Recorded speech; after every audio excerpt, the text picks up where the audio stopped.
Good day, everyone. I think it is 5 minutes Bonjour past two. à toutes et à tous. Il We est 14h05, donc nous proposons de commencer pour celles et ceux qui se joindront à nous un peu plus tard.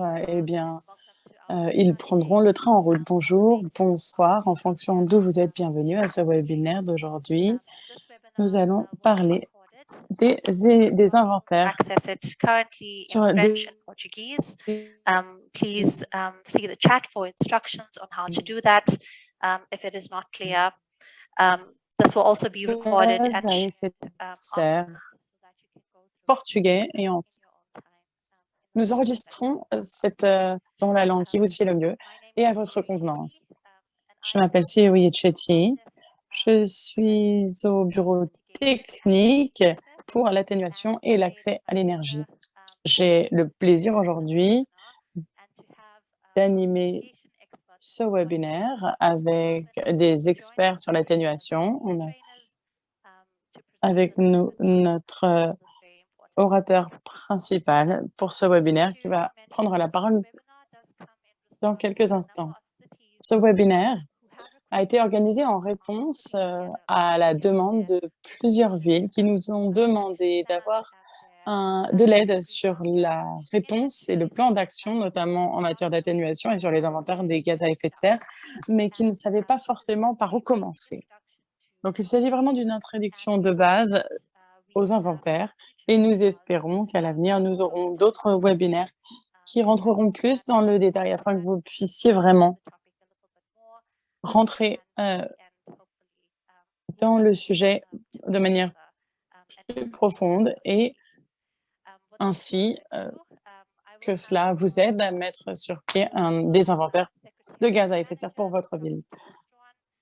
Nous avons avec nous Dr. Kate Turan qui va nous faire une introduction avant de donner à notre expert en matière d'atténuation. Merci beaucoup, je suis ravie d'être parmi vous aujourd'hui.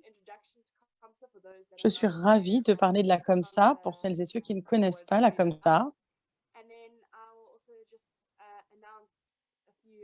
J'aimerais également annoncer des choses exaltantes. En fait, tout d'abord, la COMSA, c'est la Convention des maires en Afrique subsaharienne. Elle a été créée en 2015. C'est un catalyste pour l'action locale sur le continent. Nous avons plus de 250 signataires. Nous nous concentrons sur les financements climatiques au niveau local,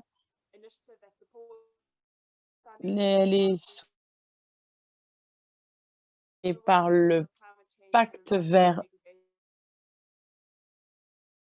Nous savons, ce sont des instruments qui travaillent sur une réponse mondiale. Nous sommes également cofinancés par l'Union européenne, GIZ et la coopération espagnole.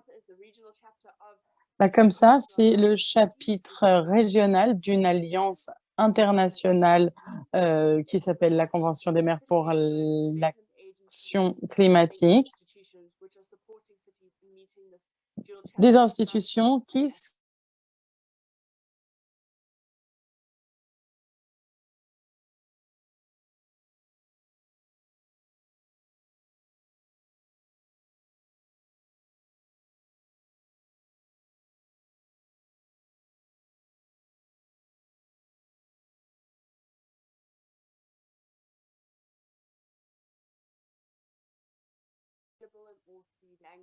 et tous les documents de la COMSA sont disponibles dans les 3 langues, le français, l'anglais et le portugais.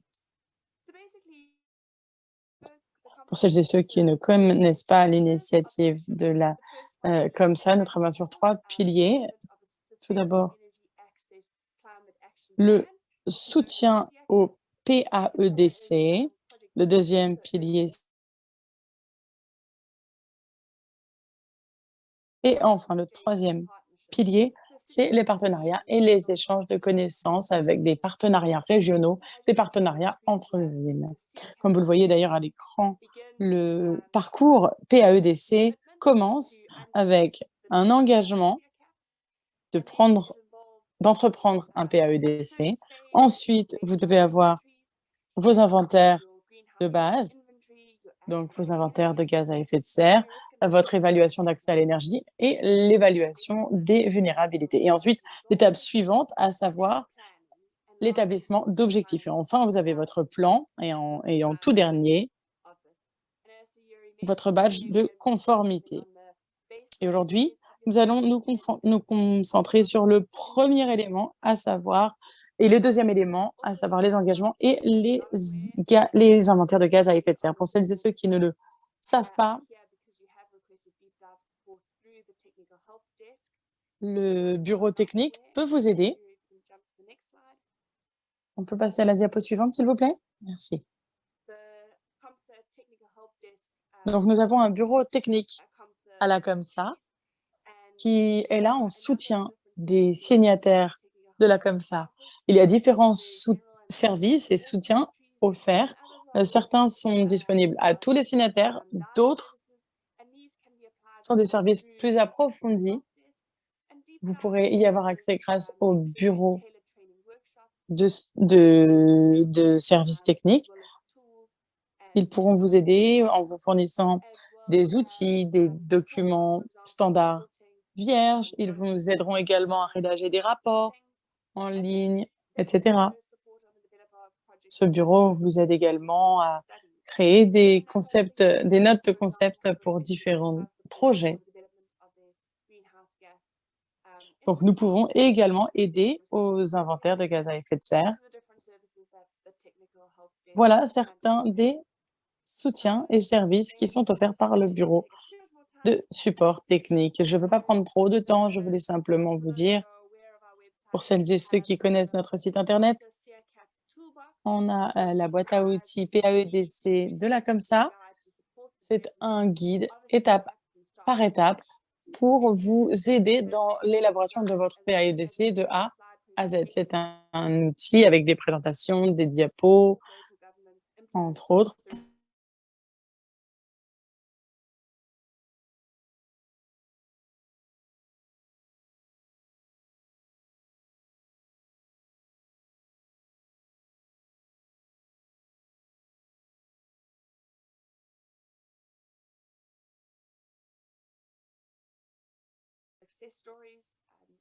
Il y aura notamment des anecdotes de PAEDC réussis. Comme je l'ai dit, ce sera lancé fin juillet.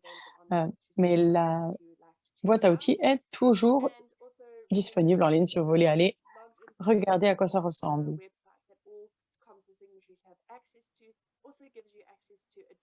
Vous avez également un autre portail sur le site de la COMSA qui vous donne accès à de nombreuses ressources, notamment des outils. Et le protocole pour les inventaires créé par le C40 des villes et différentes institutions pour les villes et pour le développement durable a créé le GPC en 2021. C'est un outil standard reconnu mondialement sur la comptabilisation et l'inventaire des gaz à effet de serre qui aide au soutien des actions climatiques. Et c'est très en lien avec les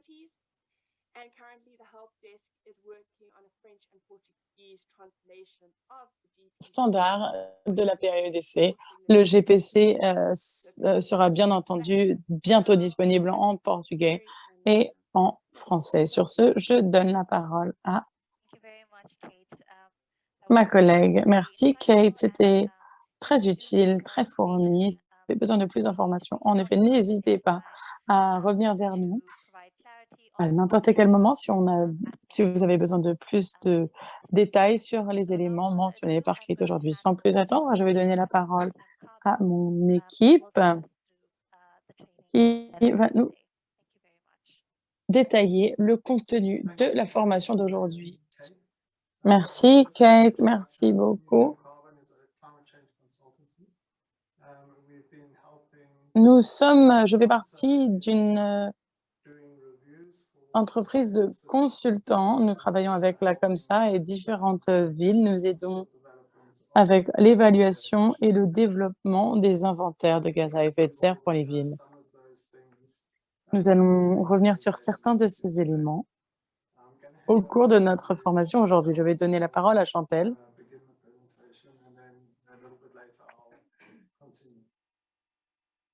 Un peu plus tard et je reprendrai la parole.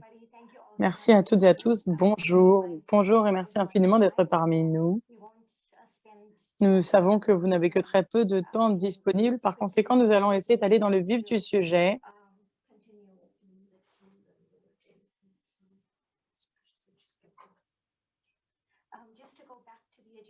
Pour revenir à l'ordre du jour, nous avons donc fait l'introduction. Vous voyez à l'écran que nous avons structuré ce webinaire en 3 parties. Donc, nous allons parler du contexte scientifique du changement climatique. Donc, on va vraiment revenir aux fondamentaux. Et ensuite, dans la partie 2, nous allons parler des standards en matière d'inventaire de gaz à effet de serre et des méthodologies. Et enfin, nous allons parler de collecte des données et du développement des inventaires. On va parler également de certains défis auxquels certaines villes sont confrontées, donc avec un partage d'expérience. Et enfin, il y aura une session de questions-réponses. Et ensuite, on va parler des projets à venir. J'aimerais vous donner un peu de contexte. Le carbone dans l'atmosphère joue un rôle important pour l'environnement. Les activités humaines dans ces dernières années ont eu un impact significatif sur nos cycles et sur notre équilibre carbone. Et cela a créé un déséquilibre. Les effets de gaz à effet de serre sont un phénomène naturel via lesquels les gaz dans l'atmosphère capturent la chaleur. Et ces dernières années, on l'a vu, l'activité humaine a modifié les gaz à effet de serre. Ainsi, ils captent plus de chaleur, ce qui engendre le changement climatique ou le réchauffement climatique. On parle souvent d'émissions anthropogènes. Il y a différents gaz, notamment le dioxyde de carbone, mais pas que. Et tous ces gaz ont un impact sur les températures de la planète. Le GIEC nous a montré que le changement climatique engendre différents phénomènes, notamment l'érosion des terres, les canicules qui sont de plus en plus fréquentes et de plus en plus longues, ainsi que d'autres événements, à savoir des événements qui engendrent une perte plus rapide de la biodiversité. On voit également que dans certaines régions d'Afrique, les récoltes agricoles sont impactées, ce qui engendre également des problèmes en matière de sécurité alimentaire. Selon le GIEC, entre 2010 et 2020, les émissions de gaz à effet de serre anthropogènes nettes mondiales ont augmenté et ont plus que doublé pendant une même période que dans l'histoire. Depuis 2010, ces émissions ont continué à augmenter. La plupart de ces émissions, elles proviennent de l'industrie fossile. Le rapport du GIEC nous montre que même si la croissance de ces émissions ont évolué de manière différente, elles ont continué à empirer la situation pour la planète. Les villes sont particulièrement émettent énormément de gaz à effet de serre.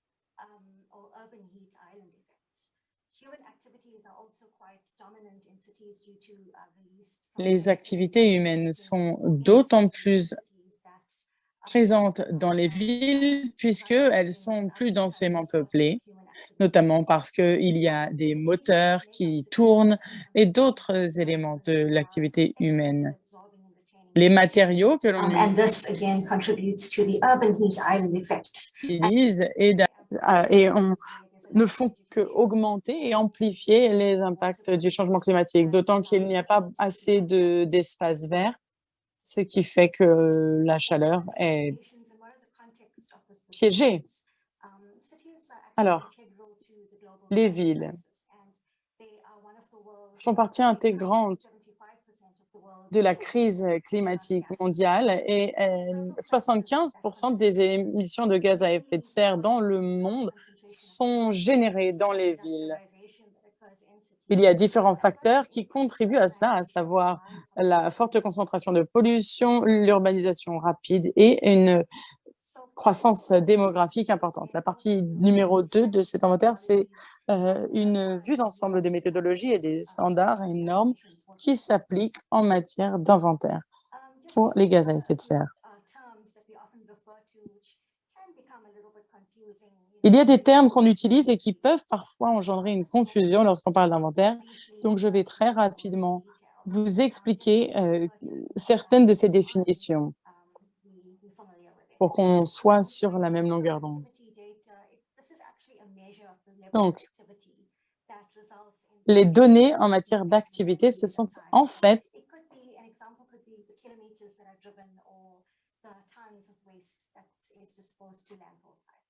les données d'activité qui sont une mesure quantitative d'un niveau d'activité qui entraîne des émissions de gaz à effet de serre au cours d'une période donnée, par exemple les kilomètres parcourus ou les tonnes de déchets éliminés dans les sites d'enfouissement. Il y a également la base de référence, qui est la ligne de base, à savoir une émission dérivée pour calculer la réduction des émissions, généralement basée sur l'intensité de l'année de base, mais avec des données d'activité réelles.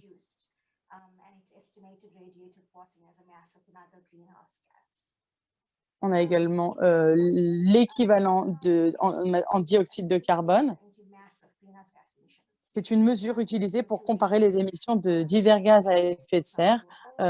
C'est en fait la masse de dioxyde de carbone qui produirait le même forçage radiatif estimé qu'une masse donnée d'un autre into the atmosphere. So this could be from your gaz à mobile effet de serre. Les facteurs d'émission convertissent les données d'actons de CO2 libérées par kilomètre parcouru ou le rapport entre les émissions de CH4 produites et la quantité de déchets mis en décharge. Et les inventaires des émissions, c'est une estimation de la quantité de gaz à effet de serre émise dans l'atmosphère par les principales catégories de sources mobiles, stationnaires, naturelles et à l'échelle d'une zone pour une période donnée, par exemple un jour ou une année. La limite de l'inventaire, c'est la zone géographique, la période, les gaz que vous allez évaluer et les sources d'émissions couvertes par un inventaire. Alors pourquoi est-ce que c'est si important d'identifier les villes pourquoi c'est important pour les villes qu'elles identifient d'où proviennent les risques? Parce que la plupart de ces villes doivent participer au CDN et au final, elles doivent évaluer leur contribution afin d'avoir un plan d'action de réduction auquel leurs pays se sont engagés. Parce que ça va leur permettre de mieux gérer les risques liés aux effets de gaz, au gaz à effet de serre plutôt, et d'identifier les possibilités de les réduire. Et ainsi, cela leur permettra de les mesurer, ces émissions, mais également de mettre en place des mesures de réduction des émissions plus efficaces. On utilise dans la ligne directrice des COMSA, donc sur la base du protocole international pour les inventaires à l'échelle des communautés.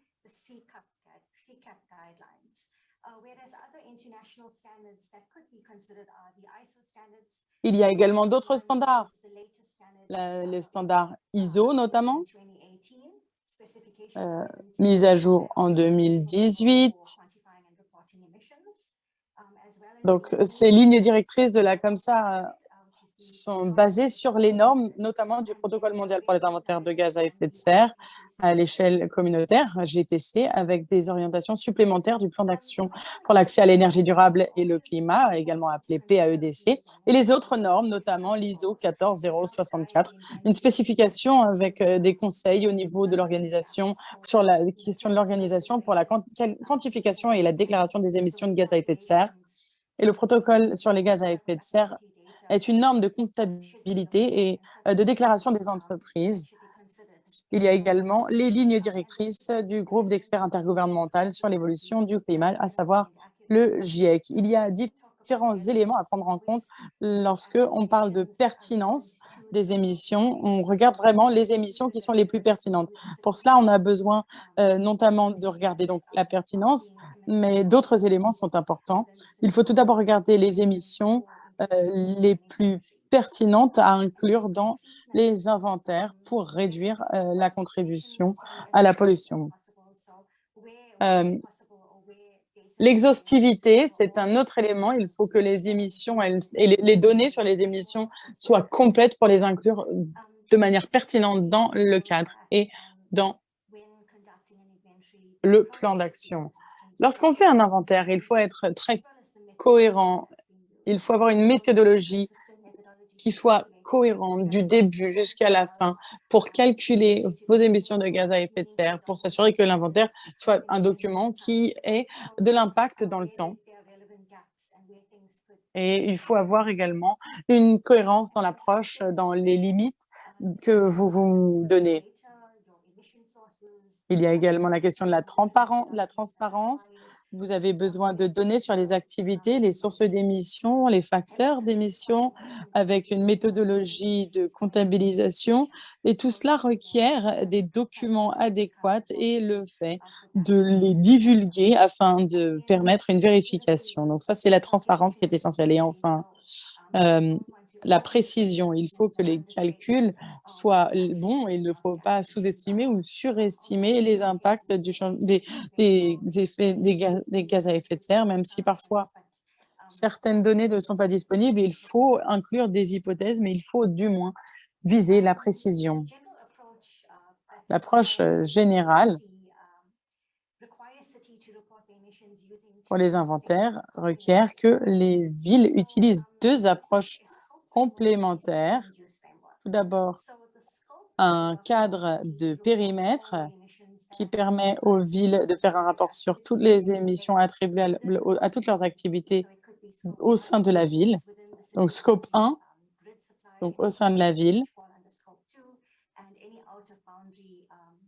Donc, territorial, ça peut être les sources d'énergie ou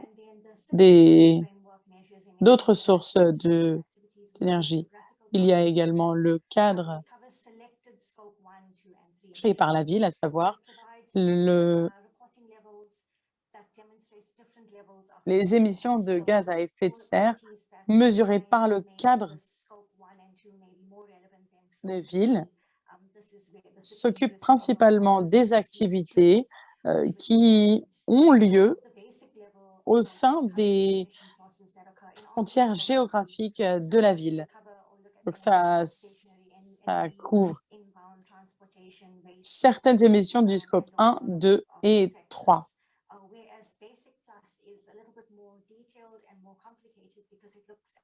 On a donc deux standards pour cela.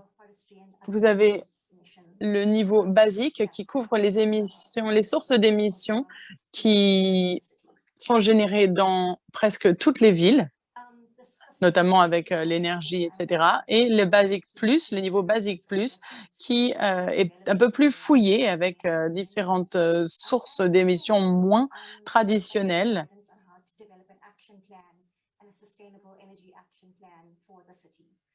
Et les principes directeurs du PAEDC est un document extrêmement utile qui se base sur différents documents qui permettent aux villes de développer leur plan boundary and sector, and the elements will be the components of a well-designed CCAP from pour le political. climat et l'accès à l'énergie durable, le PAN et les actions pour des actions d'adaptation au climat et en garantissant l'accès à une énergie sûre, that can be abordable et durable implemented en réponse by aux the city. impacts actuels et sont un document stratégique et opérationnel et utilise les résultats des inventaires des émissions de gaz à effet de serre de base pour identifier les meilleurs champs d'action et les opportunités pour atteindre les objectifs d'émissions en matière d'émissions de gaz à effet de serre. Je donne la parole à mon collègue. Merci Chantal. La collecte des données. Alors, la collecte des données, c'est essentiel. C'est ce qui va vous permettre de créer votre inventaire. D'où pouvez-vous obtenir vos données? Alors, il y a déjà des données qui sont déjà disponibles, soit ça peut être des informations divulguées par des entreprises, des informations publiques, ça peut être également les fournisseurs d'énergie, ça peut être également différentes données existantes, mais vous pouvez également essayer d'obtenir de nouvelles données avec des sondages, par exemple. Vous pouvez créer vos propres questions et en fonction du secteur sur lequel vous vous penchez, vous pourrez trouver déjà des exemples. Si vous avez des acteurs industriels importants dans votre ville, peut-être que vous pouvez aller leur parler. Si vous regardez l'utilisation d'énergie dans les foyers, vous aurez moins d'échantillons d'informations. Et vous allez peut-être devoir faire un sondage auprès de la population avec un échantillon assez large. Vous pouvez également trouver des informations dans les bases de données gouvernementales nationales. Il faut tout d'abord bien identifier les données, mais il faut également savoir les collecter. Donc, de manière générale, les départements gouvernementaux ou agences de statistiques nationales pourront vous donner des informations parce que les agences statistiques nationales, notamment, vont collecter des données sur les transports, l'énergie, etc. Et ils ont des échantillons qui sont souvent utilisés pour collecter des informations importantes pour les villes. Il peut y avoir également certaines entreprises qui fournissent des services au sein de votre ville. En fonction des activités principales de votre ville, ça peut être intéressant, que ce soit l'agriculture, des activités de production. Et souvent, il y a également des manières faciles de collecter ces données. On a également l'inventaire national des gaz à effet de serre via les CDN et le rapport de mise à jour biennale et les communications nationales. C'est une source d'information intéressante. Vous pouvez extrapoler les informations pour avoir des données au niveau des villes. Les universités, les institutions et agences de recherche peuvent être également une bonne source d'information, surtout pour les facteurs d'émission. Parce que vous avez certaines technologies qui produisent des émissions et qu'il y a des nouveaux équipements, eh bien, les universités sont généralement au fait de ces évolutions. Voilà certaines des étapes à prendre en compte lors de votre collecte de données sur les activités. Tout d'abord, il est important d'être en mesure de trouver et de décrire les informations que vous cherchez lorsque vous vous adressez à quelqu'un qui pourrait vous fournir des données. Alors, ça peut parfois être spécifique à un secteur donné.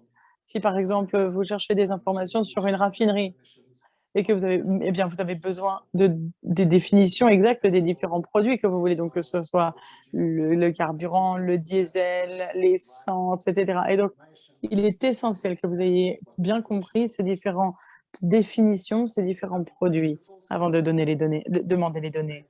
Il est également important de collecter des données via des rapports et vous devez créer vos propres données. Tout d'abord parce que les instituts qui peuvent vous donner des informations et des données, vous ne voulez pas non plus trop les solliciter Et il ne faut pas non plus collecter des données à à intervalles trop larges. Au final, ces informations, vous n'arriverez plus à les connecter, à faire le lien. Vous pouvez faire une collecte de données une fois par an ou bien une fois par trimestre. C'est une bonne manière de collecter des informations de manière régulière. Dans le cadre de cette collecte de données, il est important de créer des liens, de nouer des liens avec celles et ceux qui peuvent vous fournir des données. Donc, vous devez garder une trace des coordonnées des gens qui peuvent vous donner des informations de leur poste au sein de telle ou telle organisation et leurs coordonnées.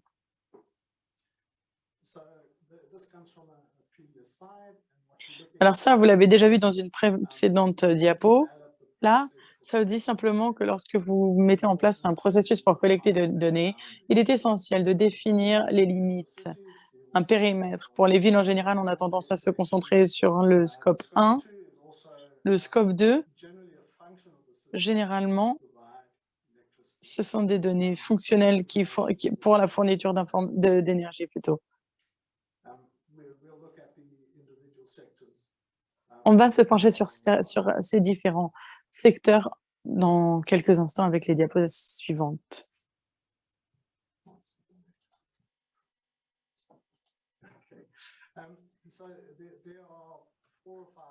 Il y a donc 3 ou 4 secteurs principaux d'où vous pouvez obtenir des données. Tout d'abord, sur l'énergie et l'utilisation d'énergie. Si vous cherchez des informations sur l'utilisation énergétique, vous pouvez vous pencher sur les bâtiments résidentiels, les bâtiments commerciaux, l'industrie de la construction et de la production.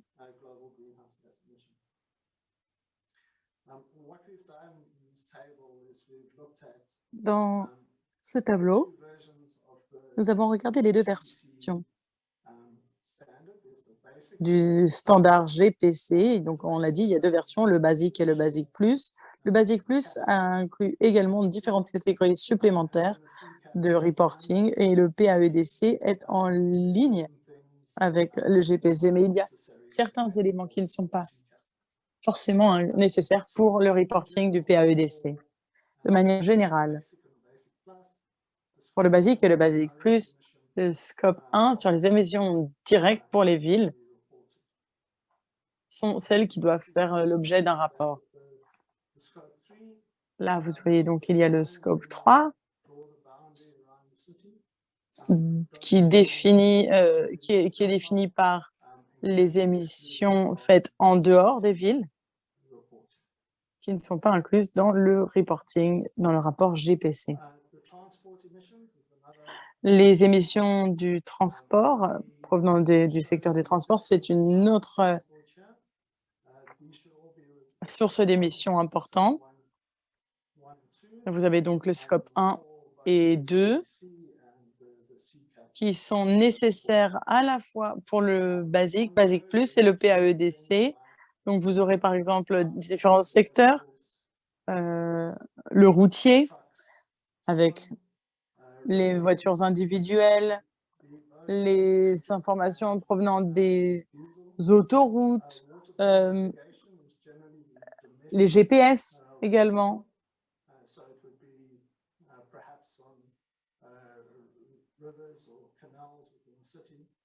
Vous pouvez également essayer de trouver, vous avez le ferroviaire sur lequel vous pouvez vous concentrer. Vous avez la navigation également fluviale au sein des villes. Donc, vous pouvez vous concentrer sur les différents fleuves et rivières dans les villes, l'aviation. Et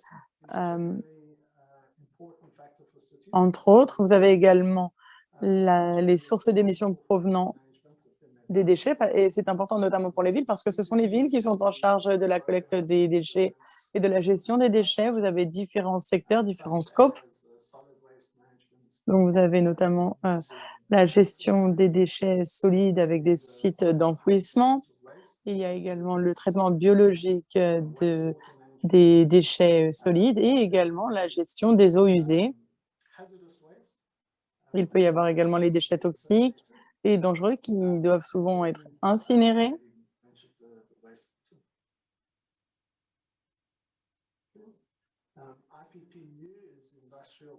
Alors, les IPPU, ce sont en fait les processus industriels.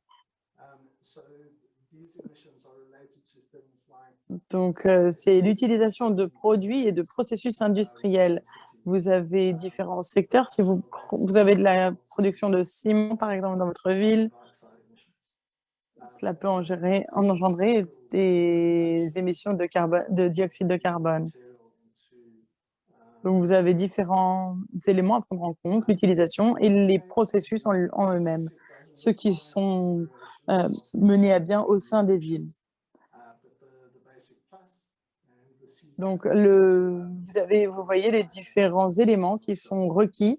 Le basique ne requiert aucune des séances d'information, tandis que le basique plus et le PAEDC requièrent les éléments scope 1 et 3.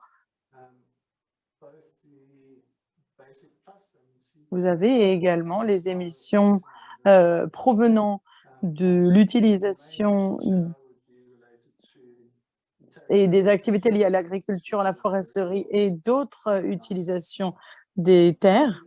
Vous avez différents secteurs. Là, vous avez donc le travail de la terre directement, le bétail, mais également d'autres activités agricoles.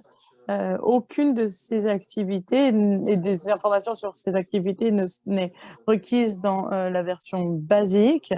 Cependant, vous voyez que c'est la même répartition que précédemment pour les activités industrielles.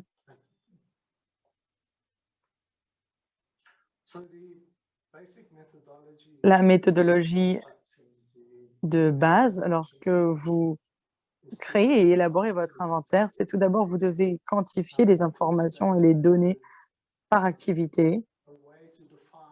C'est une manière de définir le niveau d'activité et en fonction du secteur sur lequel vous vous penchez, cela peut vraiment varier. Par exemple, l'énergie, généralement, vos rapports seront faits en termes d'unités d'énergie. Donc, avec le montant de gaz naturel utilisé pour le chauffage des populations locales dans les bâtiments résidentiels.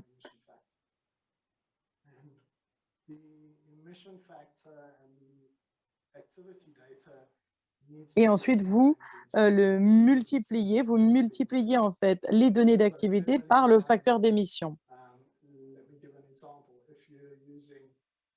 Si, par exemple, vous utilisez plusieurs litres de diesel, alors votre facteur d'émission, ça va être les émissions de gaz à effet de serre produites par l'unité que vous mesurez. Donc, le facteur d'émission, il va quantifier les émissions pour chaque unité de l'activité en question. Dans une des diapos précédentes, on a dit qu'il n'était pas toujours possible de trouver des données existantes et que vous ne pourrez pas forcément faire des enquêtes. Et vous pouvez également utiliser des données au niveau régional et au niveau national et vous pouvez redimensionner votre échelle pour trouver des informations et les extrapoler au niveau des villes. Par exemple, si vous avez des émissions au niveau national et que, par exemple, vous regardez le PIB du pays, par exemple, eh bien, vous pouvez regarder même le PIB d'une ville en proportion du PIB d'une ville. Ensuite, vous pourrez allouer une proportion des émissions générées par ce PIB à une ville. Donc, lorsque les meilleures données d'activité disponibles ne correspondent pas aux limites géographiques de la ville ou à la période d'évaluation donnée, les données peuvent être adaptées pour correspondre aux limites de l'inventaire en ajustant les changements d'activité à l'aide d'un facteur d'échelle. Et vous avez ensuite les proportions.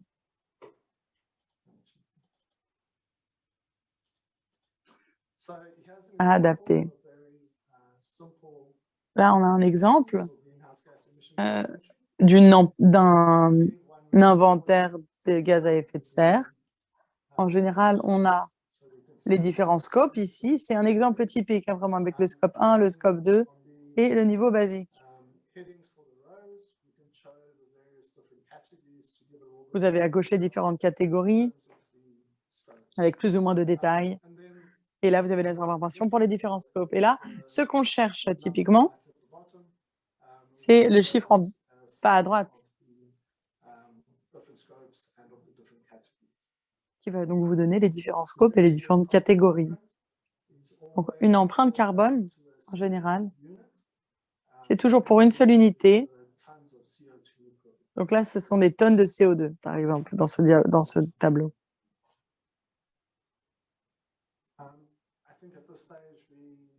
Je crois qu'à ce stade, on va peut-être pouvoir s'arrêter et vous donner la parole. S'il y a des questions, peut-être que les questions viendront plus tard. Merci infiniment. Merci pour cette présentation extrêmement complète. J'espère que cela vous a donné des idées, vous a insufflé des questions que vous pouvez poser dans le chat. Vous pouvez également lever la main si vous le souhaitez et poser vos questions directement. Mais avant de commencer la session de questions-réponses, nous aimerions demander si nous avons des villes qui souhaiteraient partager avec nous leur expérience en matière d'inventaire. S'il y a des défis auxquels vous avez été confrontés en particulier au cours de cet exercice. Et on a beaucoup d'expertise aujourd'hui avec nous, donc peut-être qu'on peut parler également de comment contourner ou du moins surmonter ces défis. Donc, n'hésitez pas à partager votre expérience. Je vois qu'on a une personne qui a levé la main. N'hésitez pas, allez-y à prendre la main. Je vais vous permettre d'allumer votre micro dans une seconde. Allez-y. Allô, vous m'entendez? Allô? Hi, we can hear you. You're welcome to. Oui, nous vous entendons. Allez-y. Oui, excusez-moi parce que la connexion n'est pas la meilleure ici. Je suis un peu Sendiaga Fall, je suis de la ville de Pékin au Sénégal. Et actuellement, je me trouve très loin du Sénégal parce que j'effectue le pèlerinage à la Mecque. C'est très loin, ce n'est même pas dans le même continent, mais je tenais quand même à participer compte tenu de l'importance du sujet. Donc, je pense qu'on a bien écouté, on a relativement bien compris parce qu'on a eu heureusement à passer par cet exercice-là. Et la difficulté que nous avions effectivement, c'était la collecte des données. C'est vraiment le blocage en général le plus important ou bien la question centrale. Et au niveau de la ville de Pékin, on avait donc s'attaché les services d'un consultant quand même, mais malgré le fait qu'on s'attache les services d'un consultant, la ville a toujours un travail important à faire de collecte de données que le consultant ne peut pas faire parce qu'il n'est pas de la localité, il n'a pas toujours toutes les données au niveau local. Donc la ville aussi est également chargée de faire ce travail de collecte et qui peut durer assez longtemps. Et c'est assez crucial parce qu'aussi, il ne faut pas vouloir tout simplement faire son PADC et d'inventer des données ou de faire des approximations qui ne sont pas en fait liées à quelque chose de rigoureux. Donc là aussi, c'est vraiment un autre problème. L'autre difficulté aussi à laquelle nous étions confrontés, vous avez listé un certain nombre de structures qui peuvent nous permettre d'avoir des données comme les fournisseurs d'énergie, c'est vrai, comme les agences des statistiques, comme on en a, mais ce n'est pas toujours évident. Nous, on a eu à envoyer des correspondances, à écrire des correspondances, à faire des allers-retours dans ces structures, mais on a l'impression parfois qu'ils ne veulent pas nous livrer de données. On ne sait pas exactement la raison.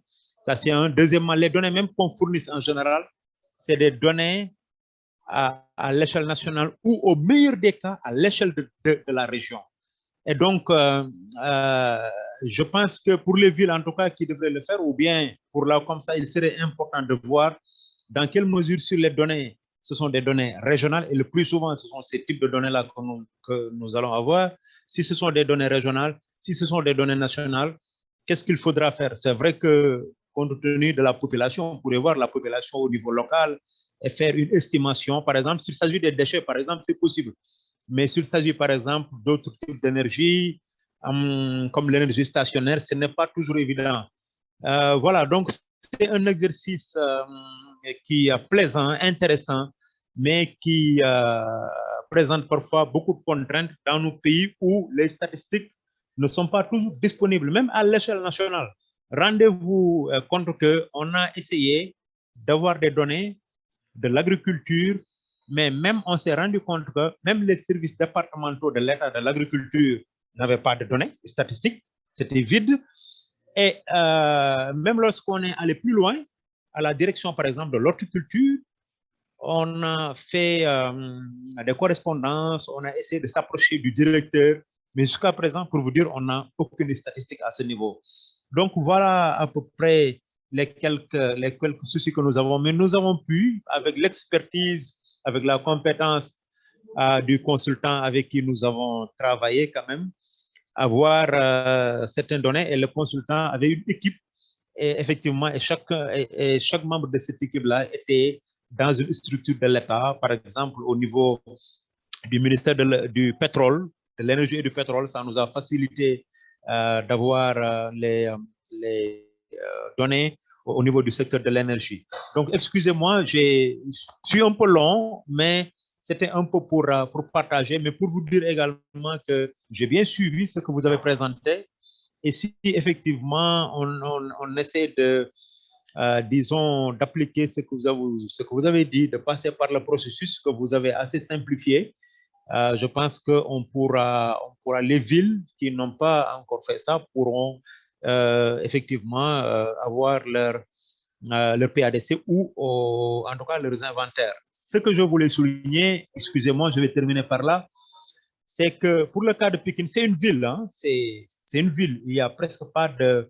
C'était une ancienne zone rurale, mais c'est devenu une ville par l'urbanisation galopante. Mais ce qu'on a constaté lorsqu'on faisait l'inventaire des émissions, c'est que le secteur de l'agriculture occupe une part importante en termes d'émissions. Et dans le secteur de l'agriculture, on s'est rendu compte que c'est à cause de l'élevage, et notamment l'élevage des ovins. Et là, ce sont des activités qui sont pratiquées, bon, peut-être pas partout, mais en général dans les villes africaines. Et au Sénégal, ça commence à prendre une ampleur extrêmement importante jusqu'à ce que ça devance les émissions dues aux déchets. Et donc, c'est un secteur qu'il faudra, à mon avis, disons, surveiller, le secteur de l'agriculture, parce que les émissions dues au secteur de l'élevage sont quand même assez importantes. Et si on a les chiffres, si on ne connaît pas la ville, on peut penser qu'on est dans une zone rurale. Donc, moi, c'est un peu, voilà quoi, une remarque que j'avais faite lorsque nous avons fait cet inventaire-là, mais cela s'explique également par le fait que le secteur de l'élevage, il y a beaucoup de zones d'élevage dans la ville, c'était pas aussi trop surprenant, hein, même si ça nous a un peu surpris, on aurait dû passer à ça. Donc, voilà ce que je voulais dire. J'ai pas beaucoup de questions, mais c'était beaucoup plus une petite contribution que je voulais. Donc, en vous remerciant pour cette opportunité-là, parce que c'est extrêmement important, ces genres de webinaire, nous avons toujours des choses à comprendre, à savoir et à apprendre. Et vous avez bien fait également de pouvoir préciser certains concepts. Et ça, c'est important de le préciser, la terminologie que vous avez faite pour préciser effectivement un certain nombre, en tout cas, de définitions qu'il faudra préciser et qu'il est important de comprendre avant d'avancer sur un certain nombre de choses. Voilà, hein, j'ai beaucoup de choses en tête, mais je ne veux pas vraiment monopoliser. C'était intéressant en faisant cet inventaire-là. On s'est rendu compte qu'il y a énormément de choses qu'il faudra régler dans nos villes. Je vous remercie pour ne pas monopoliser la parole et laisser l'opportunité aussi aux autres collègues et aux autres amis des autres villes de pouvoir également s'exprimer. Je vous remercie. Thank you very much for sharing your experiences. That was a very rich contribution. Merci pour cette contribution extrêmement enrichissante. Nous avons hâte d'organiser plus de sessions de ce type à l'avenir où les villes pourront échanger, partager leur expérience sur ces sujets très importants et les défis auxquels elles sont confrontées ou ont été confrontées. Je vois également que dans le chat, il y a d'autres collègues qui ont parlé de la problématique des données, effectivement. Je vais m'arrêter ici, je vais voir si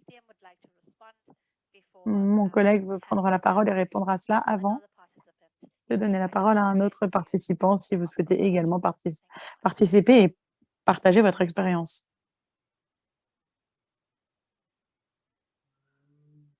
Sorry, we didn't get the translation, but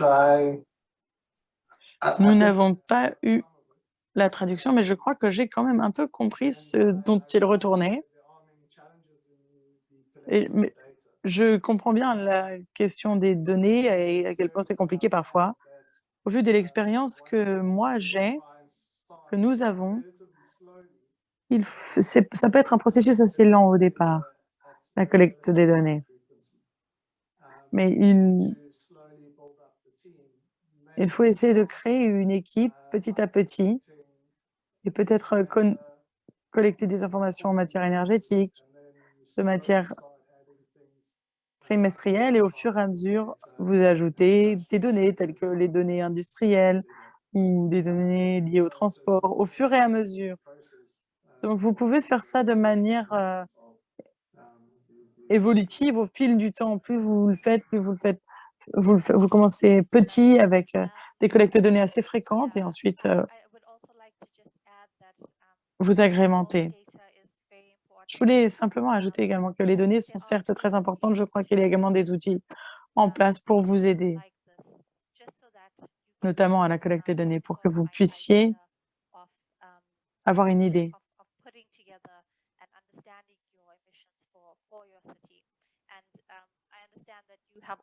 au niveau de votre ville. Je comprends que vous avez déjà fait votre évaluation de base, Monsieur Fall. Je crois que pour d'autres villes, il y a d'autres îles telles que l'outil de données par procuration, le proxy data, en utilisant donc des données au niveau national, en les extrapolant pour avoir des informations au niveau urbain. Et ainsi, vous aurez une bonne compréhension ou du moins un point de départ pour comprendre vos émissions. Je sais que ce n'est pas une situation idéale, mais peut-être adapter l'échelle. C'est une vraie option pour planifier vos actions en matière d'atténuation. Je vais m'arrêter ici. Je ne vois pas d'autres questions ni dans le chat, ni d'autres mains levées. Je souhaiterais simplement demander si notre collègue de Johannesburg voudrait partager son expérience lorsque vous avez mis en place votre inventaire. Je vois que les défis sont les mêmes en matière de données. C'est ce que vous avez dit dans le chat. Est-ce que vous voulez prendre la parole?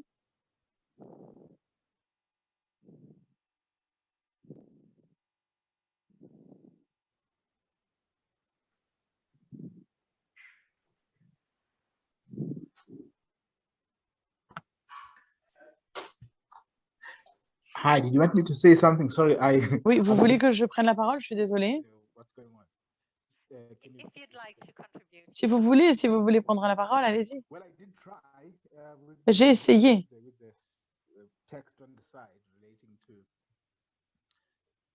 Dans le chat, parce que j'ai parlé de mon expérience à Johannesburg.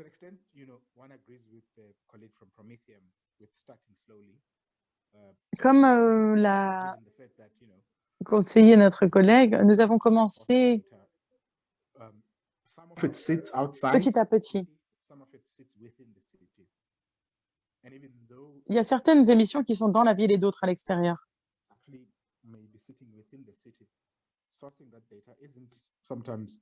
Sourcer les données, c'est parfois difficile.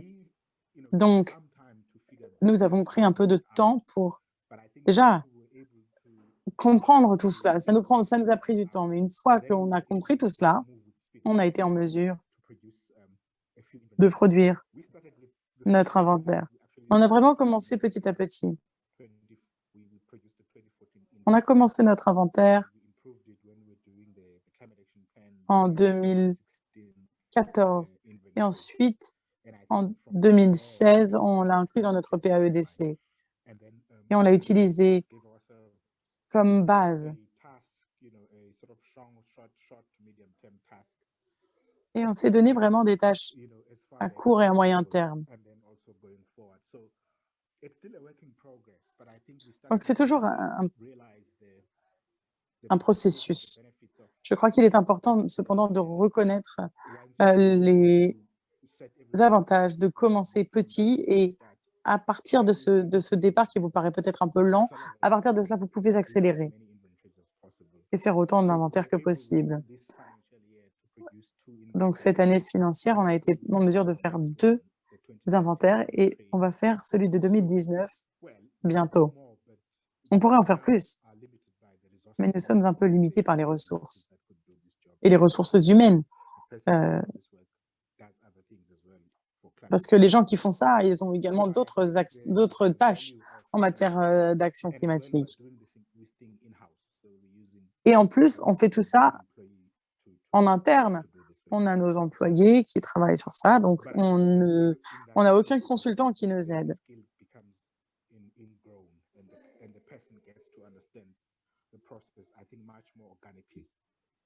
Il faut pouvoir comprendre le processus de manière organique et c'est ça qui vous aide à le faire quand vous faites petit à petit.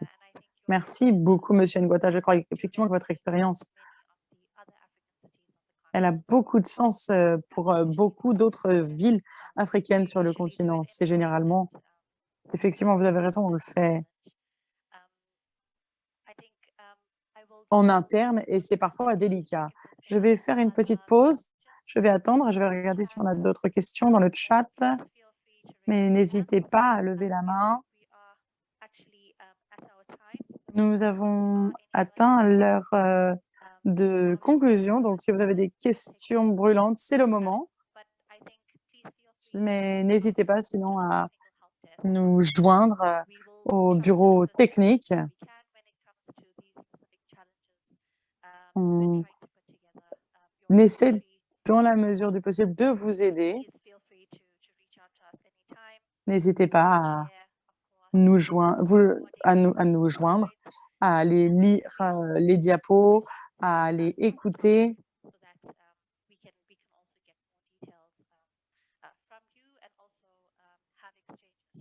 Et revisionner la vidéo. N'hésitez pas et à vous contacter les uns les autres, ça peut être très utile. Je ne vois pas d'autres commentaires dans le chat, donc écoutez, je vais donner la parole à ma collègue.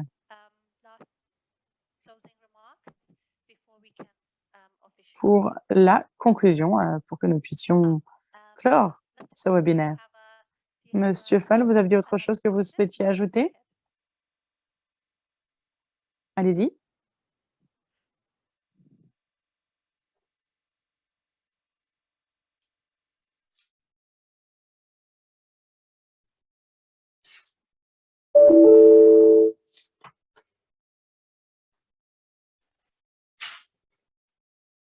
You're able to unmute. You can go ahead and ask your question.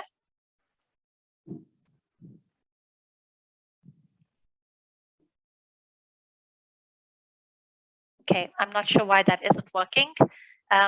Please feel free to type it out in the chat and we can always come back to you. I'll hand over back to my Prometheum colleagues. Thanks very much. Thanks, Shiri. We enjoyed developing this training material and also working with COMSA. We welcome any feedback or questions related to what we've presented. And we look forward to working with any of the cities in future. Thank Thank you very much, Prometheum team. I think just to mention before we wrap up today, as Kate mentioned earlier on in the call, earlier today. Comme ça a été dit un peu plus tôt, nous travaillons sur une version traduite du GPC en français et en portugais. Nous allons partager tout cela avec vous afin que vous ayez ces documents de référence dans votre langue. La boîte à outils du PAEDC a également été actualisée. Ça peut également être... c'est quelque chose que vous pouvez demander auprès du bureau d'assistance technique, puisqu'ils pourront vous donner également plus d'informations sur les inventaires, mais de manière générale sur les processus de PAEDC également. N'hésitez pas à nous contacter. Nous allons partager la vidéo, comme je l'ai dit, ainsi qu'une checklist que vous pouvez utiliser afin de vous aider étape par étape pour mettre sur pied vos inventaires. Vous pourrez utiliser cette checklist également pour demander davantage de soutien de notre part, donc n'hésitez pas à garder l'œil ouvert. Merci à nouveau de vous être rejoints à nous. J'espère que cela vous a été utile. Merci beaucoup à toutes et à tous.